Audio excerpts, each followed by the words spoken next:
So today I'm delighted to be joined by a man that I've spoke to in the past, about 15 years or so ago now, but he's always a pleasure to speak to. So please welcome to the Vintage Rock Pod, Steve Harley. Greetings. Nice to be with you. Indeed. Thank you very much, Steve. Now, you've got a new album out at the start of the year before all the COVID madness went on. We'll talk about that very, very soon indeed. But let's go back way back in time, because this is the Vintage Rock Pod. We like to talk about some of the stories from the old days. But before even that, I'm kind of interested in the fact that we know you're a great songwriter. We know you're fantastic with crafting lyrics, but you began in newspapers, didn't you? What happened there? Did you have a love of journalism, or did you kind of fall into it? What was that? Yeah, when I was very young, maybe 12, I told my mum and dad that I would be a newspaper reporter, and I do not know why. I just do not know. There's no heritage in the family. There's no history of it. And then when I was 15, ready to do O-levels, the school would bring in a careers advisory person to sort of talk to us all and say, what do you think you'll be doing? You know, we're looking at what subjects you're taking in your exam. And I did say, I'm going to be a newspaper reporter. And this woman said to me, this was 1967, 66. And she said, oh, that's a tough one. You know, even back then, imagine. She said, that's a difficult one. And what's plan B? And I said, there'll be no plan B. You know, it was difficult. I actually spent 9 or 10 months going to interviews to try and get the job as a trainee junior reporter. And I went to I wrote to about 50 papers around the country. I'd have gone anywhere. At 17, I left home, and I would have gone anywhere in the country to do that career.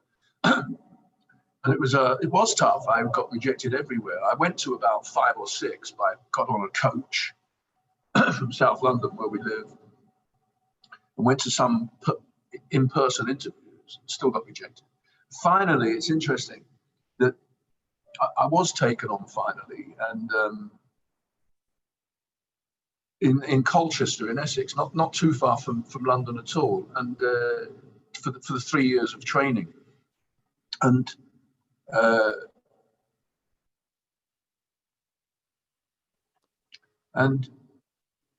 one day I was in a pub after work, and the proprietor of the newspaper group, Harvey Benham, an Edwardian gentleman, huge feet. He was in the bar, and all us youngsters were there. And he said, well, how are you getting along, boy? I said, I'm very well, Mr. Benham. I'm very happy. Thank you for this break. It was a month in, I know. And I said, just one thing I'd like to ask you. You know, I spent 10 months looking for a job. What made you take me on? Because I was giving up. And he said, you know, one of the most important things in a reporter, young man, is persistence. Lovely. Because they really saying to me, you've got it in spades, you know, because you never gave up. And he was aware of what I'd gone through, you know. Yeah, so they're good memories and stories to carry with you through life. Absolutely. So obviously the original dream was to be a newspaper reporter, but then did you always play music in the background? Was it something you always did? Did you always have a guitar in your hand? Yeah, my mother had been a semi-professional swing jazz singer, swing bands down in the south coast of England, where her family moved during the war, Second World War. And she was very, very good. Her siblings have told us that all our lives, how good she was. And I'd heard her sing in the kitchen around the flat where we were brought up, 5 children in a flat. She used to sing to the radio. We knew she was good.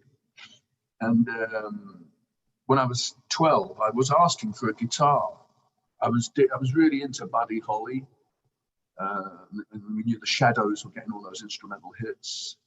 Buddy was a big influence on me. And for the Christmas just before I was 12 years old, 2 months before my 12th birthday was Christmas, 63. And the guitar, amazing, acoustic, Spanish, gut-strung guitar, nylon strings. Yeah, and I started to learn the key of C with an A minor, you know.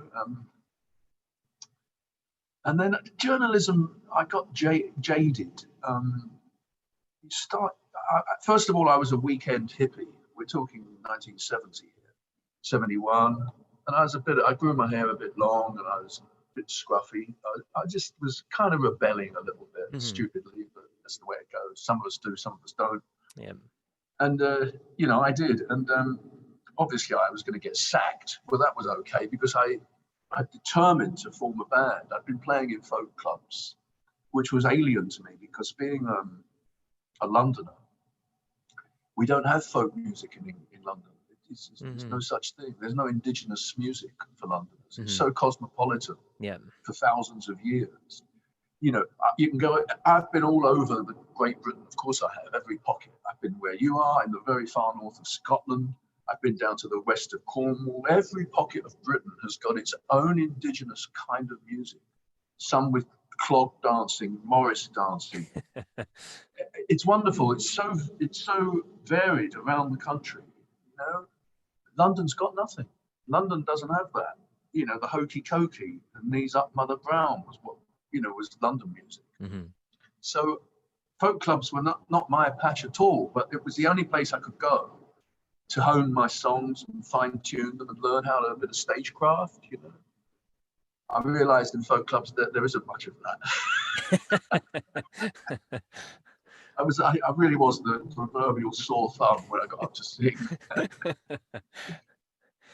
But it obviously helped him in future, though, being the sore thumb, because the music that you did craft with the original Cockney Rebel lineup, you were held up with Bowie and Brian Ferry and the likes of that because you were pushing boundaries when it came to music and song structure, and you had a really distinctive voice as well, didn't you? Yeah, but I can't help the voice. That's mellowed and matured, but I realized the more I have to talk about them with people, how perhaps, dare I say, original.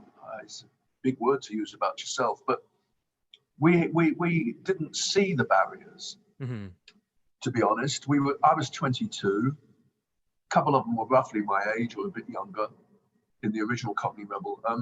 But we didn't see any barriers. I didn't. I wasn't aware of them. I did what I wanted to do, and I was pretty mad. I was crazy. It took Neil Harrison, the young in-house producer from EMI, who produced The Human Menagerie. I'm 22, and Sebastian is 3 chords. Suddenly there's a 40-piece symphony orchestra walking into the studio, and a 20-piece choral, a choir. Come on, of course it was incredibly impressive. Made a huge impression on this young man. Death Trip. I was playing that alone in the subways busking when I was out of work. All those shapes that it takes on, they were on my acoustic guitar. We lengthened parts of it to accommodate Andrew Powell and his wonderful orchestral arrangement, which is phenomenal.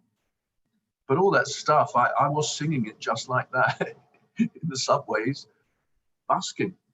Yeah, we did break barriers in that for an original first album. You hear it, think this was their first album, and we were kids. Yeah, I'm aware of it. I can't help it. Yeah, I am aware of it. You're talking songs that were 2 minutes long and songs that were nearly 10 minutes long, all within that sort of sphere. It was incredible. I've wished, though, all my career, I have wished that I could make an album where every track sounded like the same, that sounded similar. I've always been eclectic in my productions, and I finally have done it. It's too early. I finally have with the Uncovered, the new album. I've done that because I went into a residential studio with 4 or 5 guys and didn't know overdubbing. No one was brought in. It was just us, the team. Well, 2 gospel singers were added later on some track. So that's got a flow from A to Z all the way through that the new album. There's a thread, but it's the first time I've ever managed to do it. Brilliant. In terms of the big hit, then we'll touch on that. Come up and see me, make me smile. Now, there's a big story behind that, isn't it? The original Cockney Rebel lineup that you had with you, they decided they'd had enough and they left. Now, that's where the song kind of came from. Now, tell us the story behind that. Yeah, it's a bizarre thing, you know. We'd had Sebastian had been a big hit in Europe, not in the UK. They wouldn't play it, but it was huge around Europe. Then I wrote and produced Judy Teen. Yep. Between Human Menagerie and Sakamoto, it wasn't on either album. I'd got the track already demoed from early days, but I went in and rewrote the lyrics and said to EMI, and they sent Alan Parsons in with me at Abbey Road to make this, and became a big hit single. Yeah. Then Top there's 5. the Sakamoto album. And Mr. Soft was a big hit from that.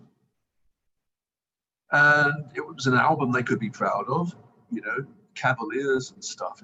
It's a big bed in the corner, sling it, crikey, you know. It's an interesting second album for sure, and it was a hit. Yep.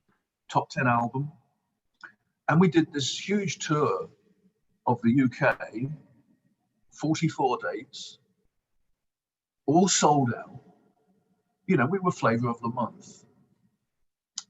And they walked out on me, 3 of them, just weird. They just came to us at the end of the tour into a hotel room and said, we need to talk. Oh, crikey, that's ominous. What about? We liked each other.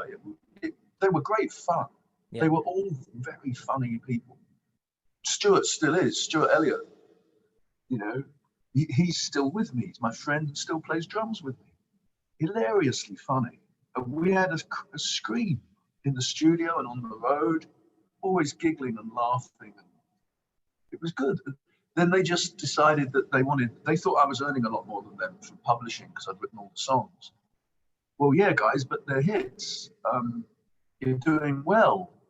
And I've written the 3rd album already. Best Years of Our Lives was not all written because Make Me Smile came as a one-off later. I don't know. It's a bizarre stuff. I've never understood it, never. And they don't say much. I mean, they don't in public.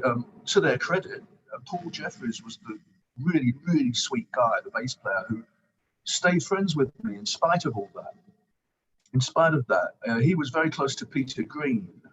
And Peter Green and Paul and I would have lunch in the East End where they were both from. They were East End London Jewish boys. And I had a lot in common with them. They were, you know, he was terrific. The other 2, I mean, they don't say much in public, I'm pleased to say, because I'm pretty litigious. You know, they have to be very careful what they did say, because I know the truth, and I won't have it any other way, to be honest. So how did you feel at this time then? When, like you said, you're riding the crest of the wave, you've got huge albums, huge singles, you're touring, you're really successful, you're in the public eye, and then they come to you and basically say that they're away. That's it, they're gone. How did you feel? Did you think, oh no, that's the end of it, or were you always really self-confident that you'd still march on and still power on and still be this big star? Yeah, come on. You know, I mean, that's the correct answer. Yeah, really. I've learned a lot of humility as I've aged, Paul, a lot. I'm a lucky man and grateful for everything I've got, which is a lot. I know about humility, but this was my life. Mm-hmm. They weren't going to ruin that. You can wreck one band, but my head was swimming with ideas. I loved being on the road. I still do. This is, you know, I've been traveling for 47 years, so this is tough on this bug. Oh, it's tough on any traveling, wandering minstrel. You know, there's millions of us. Yeah, no, I was always gonna. We had only about 6 weeks after the end of that tour, we were second to headline on the bill at Reading Festival, 50,000 people. You know, I was second. We were second headline. Thin Lizzy were going to headline, and I was going to play that. You know, people said, "You got no band." Well, we're on the bill, and I'm playing. And I quickly auditioned a few people. The wonderful George Ford came into my life. Fantastically beautiful, lovely man, and a great bass player. We lost him a few years ago to cancer. Cregan, still my best pal, Jim. You know, came in. And we played that gig. We played an hour's set. We rehearsed in 2 days somewhere in London with an electric guitar, which I'd never had before. So we rearranged the songs to suit Jim. And I was off on another direction, you know. And as you rightly say, that November we went into Abbey Road to record the Best Years of Our Lives album. And I had written most of it in advance. And then Make Me Smile came out there, and they call it my pension. They're not far off. Tell us about the crafting of Make Me Smile then, because to anyone who's a casual listener who's heard the song loads of times over the years on the radio, it sounds like a nice upbeat, poppy, smiley song, doesn't it? But clearly underneath there was a little bit, I don't know, anger. Was there a bit of release for you when you were writing this? Yeah, it's a little finger pointer. Yeah, I wrote it as a slow blues, and I went in every day in that November '74. I would go into Abbey Road, the Beatles studio, number 2, with the staircase, everyone knows that. We were in there for about a month, and I would sit the guys down every morning. We'd turn up at about 11 in the morning, and we'd work till midnight most days. And I'd sit them down in the studio there on the floor around the grand piano, and I'd routine the new song. You know, I'd routine Mad, Mad Moonlight or something, you know, whatever. Each day a new song. We wouldn't finish the production completely that day. We'd put it to bed at 11 in the evening or whatever, then start another one the next day. And I sat them down one morning and went in and just said, it goes like this. And it was me on the guitar playing like, you've done it all, you've broken every code, like that. And it's quite bluesy. I pictured slide guitar. And Alan Parsons, my co-producer, an engineer, the great Alan, came down the stairs and he said, that's interesting. Would you like to try it a bit quicker? And Stuart got on the kit and started to play that mid-tempo backbeat that you're all so used to. And I said to Alan, yeah, but you know, it's quite a dark song. And he said, well, there's a hit in here, isn't there? I said, yeah, I do feel something special about it when I'm singing it now. And that's it. You know, we recorded it that way, the way you're all so familiar with, you've heard it. Then I thought of putting on the Beatles, because we were in their room, and it was like, let's give a nod to the Fabs. Ooh, la, la, la, ooh, la, la, la, you know? That was the Beatles nod. All those hooks. Then we put the choir on. It's about eight session singers with my band singing the chorus. And then when I was doing the demo to the guys, I hadn't written the middle 8, which is an actual middle 12 bars, which is completely different shapes to anything else in the song. You know, I don't sing over that chord progression at all. It's taken, it's of its own, it's got its own little life in the song. And we put that in, and I said to Alan, I want to get Phil Kenzie in, or Steve Gregory, 2 fantastic sax players that I've used before, to put an alto or a tenor sax over that. Okay. And Cregan was in the room, in the mixing room. He's the only one there. It was quite late in the evening. And he said, can I have a go on that with acoustic guitar? Well, okay, have a go, yeah. And that great, memorable, very iconic acoustic guitar solo came to life. Jim doesn't like this, but he knows that he knows it's a composite of, he agrees that it's a composite of 2 takes. It is a composite of 3 separate takes. He doesn't like to hear it, but it really is. Alan Parsons and I mixed that. And before you had the digital stuff, before you could cut and paste with a mouse, it was faders and cut buttons, you know, come on, quick. That one, no, that one. And it's like 3 bars from one take, 4 bars from that take, and then back to take 1, whoa. So Jim had to learn his own solo because he didn't play it. He didn't play it. So in rehearsals for touring, he had to learn the guitar solo. It's strange but true. It's absolutely true. It's hard to play. I've had a lot of guitarists through my band over the years that have had to learn to play it, but they have to play it spot on the button, note for note, because an audience is going to sing that. It's like a melody. Yeah. And they're singing it, and you don't want to go who fluffs his lines. A lot of guitarists are bluffers. You go, yeah, but you're out of tune. You're hitting frets that don't belong. Slow down and play music, will you? You know, I don't like the bluffers. I don't want them around me. There's a lot of them. And you said that you kind of, you felt it was you felt you had a hit in you. And I remember when I spoke to you last time, you said that there was a story of when you'd finished the mix, or when it was just about finished, it was late one night and the managing director of EMI came in and had a listen. And he was like, that's a hit. He said it straight away before it was even properly finished. Yeah, quite true. It had finished, but it was a rough mix with no fade. We put all those gaps in, the silences, the tacits. We cut them in with white leader tape. And he came in, the managing director of EMI. He was staying in an apartment block next door to Abbey Road. There's a Victorian apartment block, and EMI owned it. And he was staying there, going through a divorce. And he popped in, lovely, delightful man. Again, someone else we've lost. We played it, and he said, number one. And in those days, you know, the very big record companies, there was 5 or 6 of them back then, EMI amongst them, of course, monster. When they said they could make you a big hit, they really could. They could move mountains. They had the sales force. They knew how to work the shops. And there was all kinds of sales techniques going on. And you had to have the product. You couldn't make a piece of rubbish a big hit.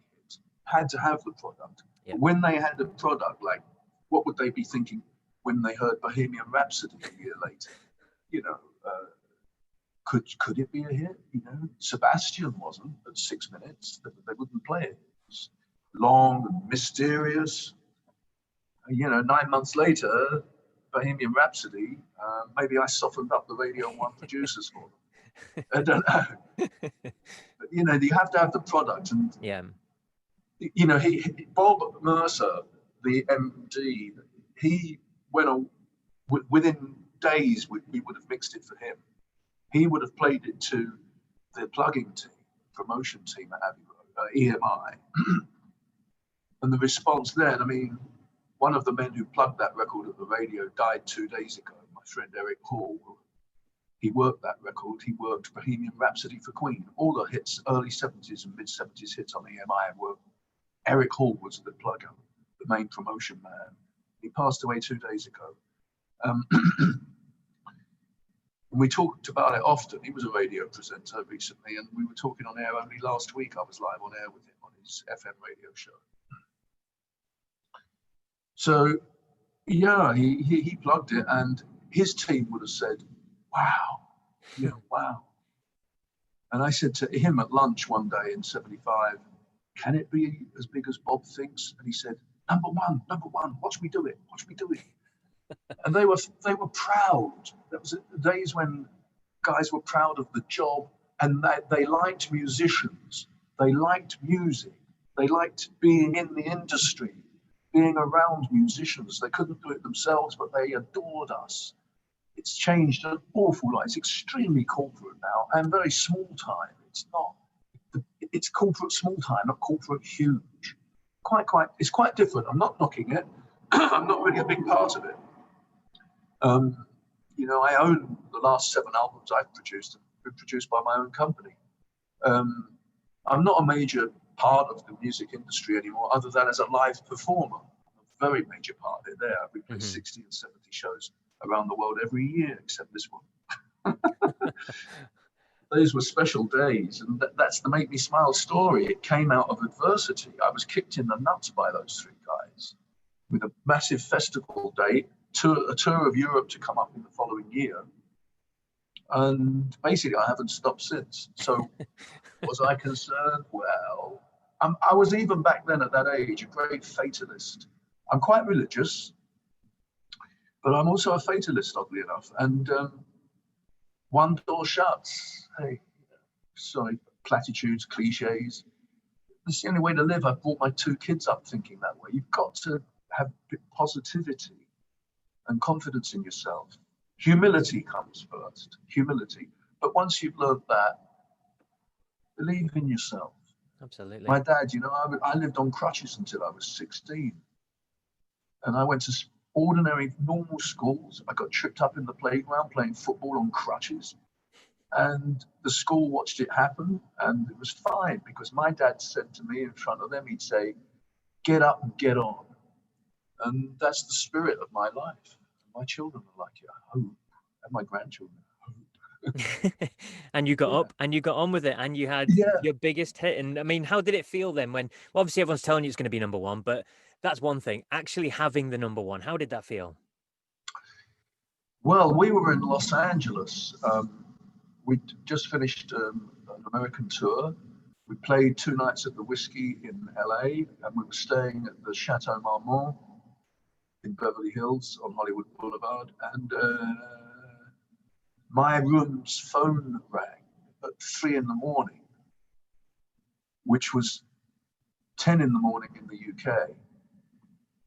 And it was the managing director himself, Bob Mercer. Oh, yeah. And I wasn't asleep. He knew I wouldn't be. He knew we were quite nocturnal, I'm going to tell you. He knew that. Rock and we'd only just gone to our rooms.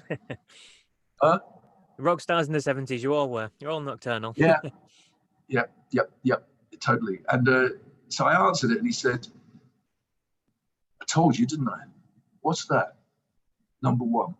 Just like that. At 3 weeks, it went 26-9-1. We were flying back the next day. It's all serendipity. We were flying back the next day to the UK, and we arrived at Heathrow. Were taken straight by EMI in limousines to Wood Lane in West London, where the Top of the Pops studios were, the BBC studio, television studios.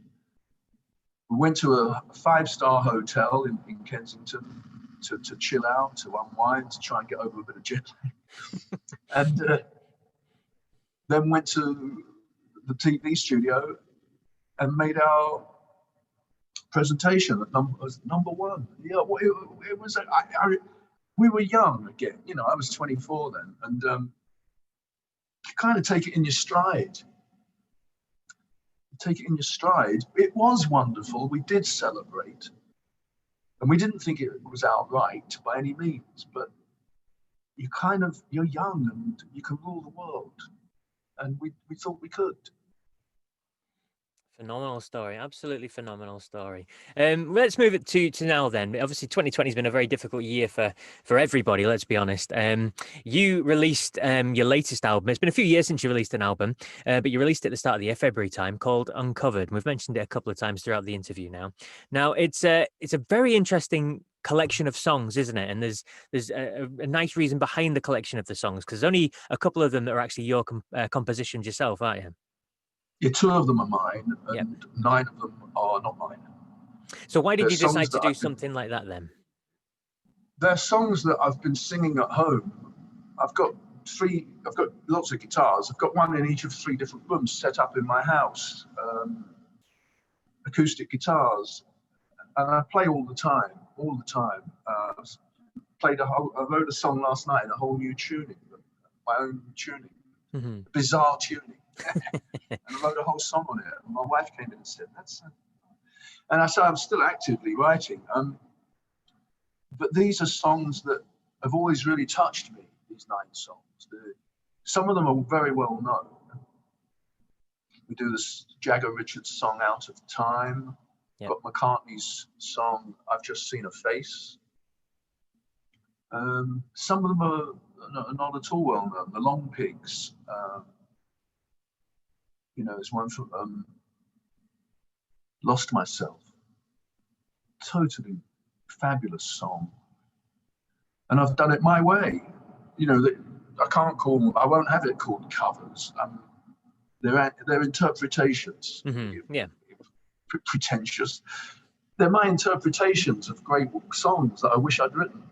The Cat Stevens, Yusuf's How Can I Tell You? It's just the simplest, finest love song in history to me. And I've told him that whenever I'm with him, I say that to him. And to perform it with these virtuoso players, I've got to tell you, I'm amongst, to have Martin Simpson on guitar in the studio with you for a couple of weeks is quite something. He's from a very special place, Martin. Your listeners all over the world might have heard of him. He travels a lot, and he's a sensational musician, gifted, may I say. And it has always been a hero of mine, and to have him on board was really special. But the other guys on the record are virtuoso players, and also they're people I knew had imagination. They're not just reading dots; they could contribute. People who, they come in they're playing as session musicians for me for a fee. You know, we agree terms, but one of the terms is you contribute. You know, I'm not coming in with chord sheets and scripts. I'm coming in with a guitar and I'll sing it to you. Yep. This is how it goes. And then they loved it. They just loved it. Immense freedom. I give musicians a lot of freedom. We improvise. I want their ideas. I'm wide open, you know, and I'm good at saying no. I'm not bothered. You know, they have to learn that. No offense, guys. No, I don't want that one. Let's move on. I don't want a big debate about it. I don't want to hurt your feelings. It's like, I won't hurt your feelings. No. It's my head saying we have to move forwards. I'm not a psychologist. To sit here, a psychiatrist, to sit here and, you know, go through it all for 20 minutes when I'm just saying, no, move on. It's okay. And then they come up with other ideas. So it's an album I'm very proud of. I'm really proud of. And talk about the recording of the album then, because you told me beforehand it's very different, isn't it? It's not been engineered in any way post. It's all been as recorded as you'll hear it. Yeah, it's quite special. Anyone that's bought it, and it's done well considering we're not promoting it. You know, I had 65 shows this year to promote it. We played 9 before the door slammed in our faces. So we're not promoting it, but next year, God willing, when we go back on the road, I've got 60 odd shows already on sale from May next year to December. And I'll promote it as a new album. Yeah, I'm not proud. I'm not going to make another one. I'm not proud. I'm going to say I'm proud of the product, but I'm not too proud to say this is a new product, and it deserves that. The record deserves it. I'm not giving up on it. And people who have heard it, they may be hearing for the first time in their lives an album with no EQ. Now, maybe your average listener, viewer, it doesn't know what that means. Well, it means no knob twiddling. EQ is equalization, which is when the mixing desk that everyone's seen is when an engineer turns knobs to improve and embellish sound. I wouldn't let him do that, my engineer. He's an incredibly clever young man. He's getting old, he still looks young. My dear friend Matt Butler, wonderful engineer. And I said what I wanted, no EQ, and he said, so you don't want me to engineer? And of course, that's only half the story. He had to mic up there's no keyboard, there's not one piano note, one keyboard note on this album. It is all strings, including a string quartet. Masterful arrangements by Thomas Toll and his Dutch players, the players from a Dutch symphony orchestra. These are incredibly beautiful string arrangements. And it's all strings, violin, viola, acoustic guitars, double bass, a little bit of light jazz drumming, no EQ. and the voice, I sang all of them within 1.5 days. And that is weird. That's just never heard of, because I've been singing them for donkey's years. Yeah. I've been singing all these songs for years and years and years. They were second nature to me. And we're singing them close up to the microphone. You can hear the spittle. You can hear every little click and pop in my voice and in my mouth. You can hear the musicians breathing. You can hear Martin Simpson playing delicate pieces, intimate, intricate pieces. And you can hear him concentrating. You can hear the concentration, the breath. You can hear sounds on this record that the average engineer and producer and artist would spend day upon day deleting, erasing, Getting rid of. eradicating. Yep. And I'm going, oh, this is human. And so the voice is so up close. It's as though I'm in your living room. It's just it's I can't stop playing it, to be honest. I hear it some nights, but twice a week. I crack a bottle of wine and put on a pair of headphones or play it through my wonderful Lin system. That's from Scotland. There you go. Yeah, my Lin, phenomenal hi-fi system that I've got. And you put it on there and wow, I'm just so knocked out by it. I'm listening to someone else's record, frankly. I'm that moved by it. It's not ego, vanity. I don't have those emotions anymore. It's not. I don't need that. I don't have it. But it's, in all honesty, I'm hearing something and thinking, wow, if I died yesterday, I've done this. Just that's proud. I can't help it. And it's been picked up as well and well reviewed. I mean, we've got a regular contributor from Record Collector magazine, and that we got 4 out of 5 in that as well. So it's certainly been picked up and well reviewed by many, many people. Just one more thing about the album, though. Eddie Reader, you got the wonderful Eddie Reader to come and sing with you too. What about that? Gosh, heroine. I mean, yeah, I've loved her to death, forever. Her interpretations of the Ravi Burns airs is a wonderful album. Everything she does is wonderful. The players around her, those Scottish, they're not all Scottish, but those great folk roots players that she works with. It's wonderful, the best there are. And I've met quite a few of them over the years, and I tell them that, and it's just great. You touch, obviously I'm not from their world, but there's a mutual respect. Yeah. That's really nice to have in the music industry. Yeah, but Eddie is just the best female voice on earth, amongst them anyway. She's amongst the best. And we'd met her, my wife and I went to see her in concert, we met backstage, and it's just wonderful. Instant rapport and friendship and mutual respect. And then I told her I discovered I was going to sing Star of Belle Isle, which is it's a Newfoundland, Canada, late 19th century traditional song. And there's been covers of it, versions of it over the years, of course. But I knew there was, from my days at visiting Cecil Sharp House in London, that's the folk archive, I knew that there were 2 verses that Bob Dylan did it in 1970 on Self-Portrait. He doesn't sing them. Nobody sings these 2 missing verses. They've got lost over the years or the century. Then I found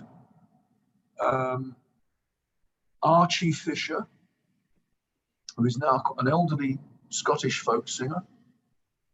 And I found Archie Fisher somewhere deep into the annals of YouTube on someone's iPhone, filming this old man, Archie, in a pub in Scotland, doing a gig, singing Belle Isle, Star of Belle Isle, singing those 2 missing verses. So I wrote them down slowly, got them written down by hand, keep stop and pause, stop and pause. And, well, there's a girl's part. Now, folk music was written by men, wandering minstrels, traveling the land, passing the songs on, going through the generations. And the man would sing the woman's words. You didn't do duets back then, those days of traditional music. Well, I knew that the girl speaks to him, and it's a beautiful story on the banks of one of the lochs. And so I told Eddie about this. I said, I found the missing verses, and she didn't even know the song at all. I sent it to her. She loved the song. Who wouldn't? It's beautiful, very complicated. It's complex. The chord shapes, whoa, it's all over the place. And yeah, that's it. We recorded it in Rockfield, in the South of Wales residential studio. And oddly enough, we were talking about EMI and Eric Hall and Bohemian Rhapsody and Make Me Smile. Well, Rockfield is where Queen were when they made that album with Bohemian Rhapsody on it. And so we were working in the same, it's just, again, just the way, a small world, isn't it? Here I am talking about it. Yep. Yeah, and the piano's still there that Freddie played on Bohemian Rhapsody. The piano's there, the Bosendorfer. It's not a very good piano. We didn't like it at all. Anyway, yeah, we made my record, and then we went up. We sent an MP3, as it's called, through the post or through the email for Eddie to listen to and learn. And then I came up to Scotland. I flew up to Glasgow into a recording studio and worked for about 6 or 7 hours with Eddie in the studio to put her voice on the duet. And yeah, it's pretty special moment, you know. And it's odd for me because she's such a professional, been at it almost as long as I have. We've all got our own way of working. Yeah. And yeah, and hers is quite different to mine as a singer. But she's all musician, and she's rootsy, and they're different to me, the folk world. They have a way of working, and I've seen quite a lot of it, and I just let her get on with it. She said at one point, "Is this all right, Hen? Am I okay, Hen? If I'm just going to..." She kept going to the piano and finding harmonies on the piano. We corrected one, and she said, "Aye." And she knew I was right, that I'd corrected it. One of the notes was a semitone flat. And she said, "Yeah, but it's good, isn't it?" "Aye, but it's good, isn't it? It's good." And you know, I couldn't argue. I said, it is. And let's see if Matt Butler, the engineer down south, let's see if Matt spots it. And I don't know if he did. We never talked about it. So there's a semitone, it's a flattened A, and it's just beautiful. It's music. Lovely. It's been an absolute pleasure chatting with you, Steve. So your new album, we're calling it your new album, Uncovered. It's available to buy now or stream now or download now, whatever it is. Please do so. It's a fantastic record. It's an incredible record all round when you talk about the recording of it, the artists involved, the songs involved, and yourself obviously as well. So please check that out. And yeah, so thank you very much for joining us on the Vintage Rock Pod, Steve. It's been a real pleasure, Paul, a real pleasure. Greetings to all of your listeners and viewers around the world. Stay safe, eh? Indeed.